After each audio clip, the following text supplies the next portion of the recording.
In 1991, the world witnessed The Impossible, a movie that redefined action, technology, and the very idea of what cinema could be. Terminator 2. Judgment Day wasn't just another sequel, it was a revolution.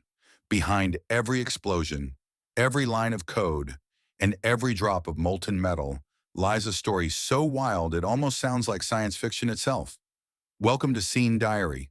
Today we're diving into the unbelievable behind-the-scenes secrets of Terminator 2. Judgment Day, a film that nearly destroyed its crew, changed Hollywood forever, and made Arnold Schwarzenegger a legend. Before we begin, don't forget to subscribe, like, and comment your favorite T2 moment below, because what you're about to hear will blow your cybernetic mind. James Cameron didn't just want to make a sequel, he wanted to make the most advanced film ever created, and he nearly killed himself trying. Production lasted over 180 grueling days, often shooting 6 nights a week. The set was chaos, explosions, freezing water, malfunctioning animatronics, all in pursuit of perfection. But here's the crazy part. The movie almost didn't happen. For 7 years, Cameron fought legal battles just to get the rights back. And when he finally did, he had only 18 months to write, cast, film, and edit the entire movie. Arnold Schwarzenegger was paid $15 million, and he only had 700 words of dialogue.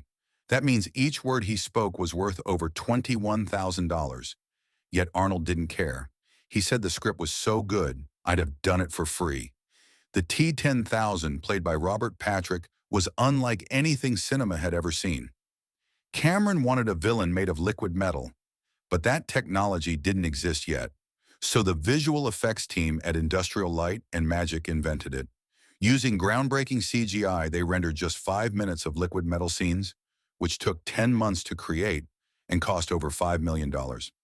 And let's talk about Sarah Connor. Linda Hamilton trained for months with an ex-Israeli commando to become one of the most iconic female action heroes in history. She fired real weapons, did nearly all her stunts, and refused to play a damsel in distress. She said, "Sarah isn't afraid anymore. She's the threat now," but not everything went smoothly. During one of the helicopter chase scenes, Cameron wanted the pilot to fly underneath a real overpass, something the pilot said was insane.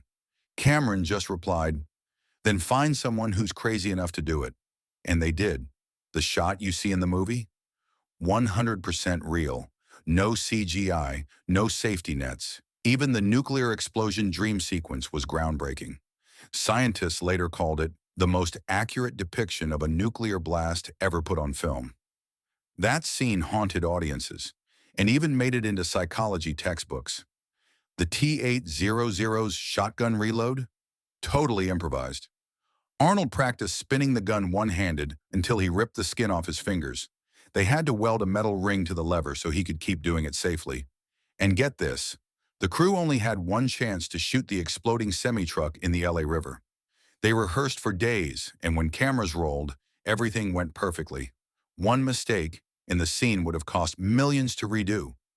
For the steel mill finale, they used real molten metal at over 2,000 degrees Fahrenheit, 1,100 degrees Celsius. The heat was so intense that the crew wore reflective suits just to survive the shot. And while the effects were cutting edge, some of the movie's best tricks were simple. The scene where the T-1000 duplicates himself through the floor? No CGI. They used identical twins. Robert Patrick's real-life double and a look-alike actress for the guard. James Cameron even risked his marriage for the film. He and producer Gail Ann Hurd were going through a divorce during production. But they stayed professional for the sake of the movie. When the movie was finally released, critics called it a technological miracle. Audiences were stunned, and Terminator 2 went on to become the highest-grossing film of 1991, earning over $520 million worldwide. It also won 4 Oscars, including Best Visual Effects, and set a new benchmark for what cinema could achieve. But maybe the most powerful part of T2 isn't the explosions or the effects. It's the heart, the story of a machine learning humanity and choosing to sacrifice itself to save it. When the T-800 gives that final thumbs up, it's not just a robot dying, it's a symbol of redemption, of love, of the very thing machines were never supposed to have, a soul. More than 3 decades later, Terminator 2. Judgment Day still feels futuristic, still untouchable. It wasn't just a movie, it was a prophecy. Which behind-the-scenes fact shocked you most? Tell us in the comments. And if you love uncovering the hidden stories behind legendary films, hit subscribe, smash like, and stay tuned for more cinematic deep dives here on Scene Diary. Because the future of film was written in 1991.